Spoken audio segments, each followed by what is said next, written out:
Welcome. This video is part of a 12-month healing series hosted on YouTube. Each month focuses on a different layer of mind, body, spirit alignment. You're welcome to walk the whole year with us or simply take what you need from today. Today we're talking about moving from I have to I choose to, and we'll be journaling, so please be sure to have a journal or a pen and a piece of paper nearby. There's a phrase I hear almost every day: I have to. I have to work late. I have to take care of everything. I have to keep going. I have to figure it out. Most people don't even realize how often they say it. I have to sounds responsible. It sounds mature. It sounds like adulthood. But I have to is not a neutral phrase. It is a statement of lost agency. And when we repeat it often enough, the body begins to believe it. This week is about reflection, not on what you're doing, but on how you are relating to what you're doing.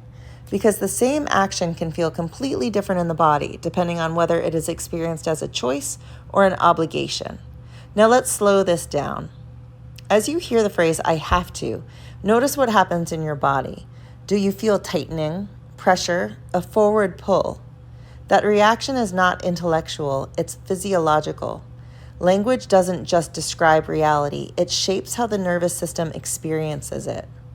From a psychological perspective, agency, which is that sense that you have choice, is one of the most important contributors to well-being. When people feel trapped, even by meaningful responsibilities, stress increases. When people feel choice, even in difficult situations, capacity expands. But many of us learn to survive by giving up agency, not consciously, relationally. We learned that being responsible made things smoother, that not questioning expectations kept us safe, that doing what was required reduced conflict. So I have to became a strategy, a way of staying in line, a way of staying connected, a way of staying valued. And over time, that language stopped being descriptive and started being identity defining. Let's bring this into awareness. I'd like you to reach for your journal or your piece of paper and write down everything you've said I have to about recently.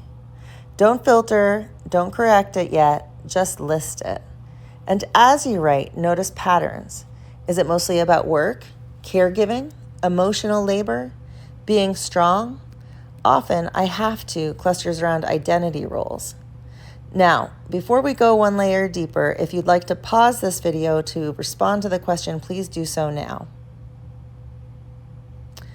Okay, for each I have to that you listed above, ask, what do I believe would happen if I didn't? Disappointment, rejection, chaos, guilt? This question often reveals that obligation is not about the task, it's about the consequences we fear. And fear narrows our perception. When the nervous system perceives threat, it reduces perceived choice. That is not a mindset problem, it's a survival response. The body moves into compliance, effort, or control. So when people say, I don't have a choice, what they often mean is, my nervous system doesn't feel safe imagining an alternative. That deserves compassion. Now let's pause again. As you reflect on one obligation that feels heavy, notice your breath. Is it shallow, held, moving freely? The breath often tells you how much choice you actually feel. Now, here's where this work gets subtle. We are not going to replace I have to with toxic positivity. We are not going to pretend that all obligations disappear. Instead, we are going to restore honesty. I'd like you to take one I have to and rewrite it as, I am choosing to blank because blank. Be honest. I am choosing to work late because I value stability. I am choosing to help because I don't want conflict. I am choosing to stay because leaving feels too uncertain right now. This is not about liking the reason, it's about naming it. Choice does not require enthusiasm, it requires truth. Something remarkable happens when language shifts from obligation to choice. The body softens, even when the task stays the same, because the nervous system registers agency, and agency reduces threat. Many people resist this practice because they fear it will make them irresponsible, but the opposite is true.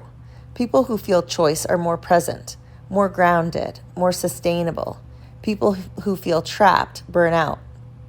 This is especially important for people who identify as capable, strong, or dependable. Those identities often come with unspoken contracts. I don't get to opt out. I don't get to need. I don't get to change my mind. Now let's bring this into reflection. Go ahead and write down the following question. Where did I learn that responsibility requires self-abandonment?